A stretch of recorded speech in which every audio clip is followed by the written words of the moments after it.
Zee Entertainment now because it is down sharply over 15% right now, and it is a dead end for the mega merger of Sony and Zee that was being talked about. So what was the final nail in the coffin for Sony to terminate this deal? We have Nisha over here with us to get us exclusive details. Nisha, what are you picking up on this from sources?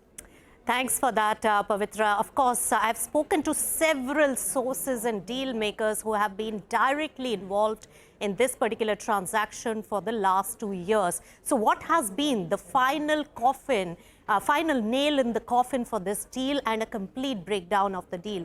Sources with direct knowledge, and several of them have shared with CNBC-TV18 that it was one informal proposal by Sony that really decided the fate of this particular transaction worth $10 billion and the fate of several shareholders, deal makers and the companies. Now, what I do gather from sources is that Sony had verbally communicated an informal proposal to Zee late last year on the change of heart in the position of Punit Goenka after the SEBI's investigation came to the light.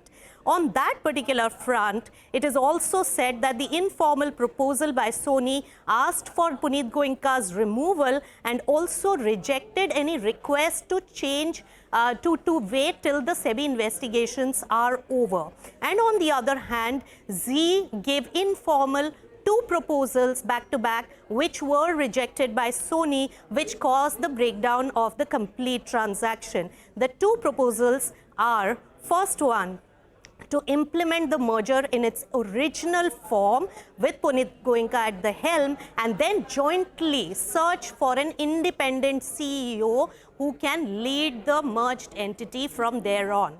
On the other hand, the second proposal, once the first proposal was rejected, the second was Punit Goenka steps down from the operational roles, executive roles, but takes a board position, and that being rejected, he offered to get a nominee position on the board of the merged entity. And this was in lieu of the 49% stake of the shareholders, including the promoter family and also the various shareholders, the 47% widely held shareholders who had voted in favor of Punit Goenka to be at the helm of leadership at the merged entity. And that particular proposal was also rejected by Sony verbally, informally, please note. Now, I also gathered information from the legal experts directly involved in this particular transaction on why this was an informal proposal, never written on paper or email.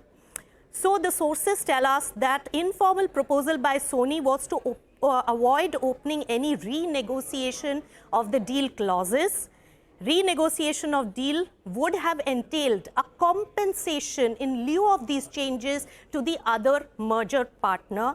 It also says that Sony's strategy on leadership position change could be commercial decision instead of a governance-led aspect, because there was no compensation or renegotiation on offer, and also the contract did not incorporate any eventuality of a clause being changed on Punit Goenka's position, and there was no other optionality mentioned in the contract, and therefore the contract needed to be renegotiation if it was put on paper. We have sent out these queries to both Sony and Zee to get a final clarity, and I've also asked Sony on why the reason for Punit Goenka's position was not mentioned as the key reason for the breakdown of this mega merger.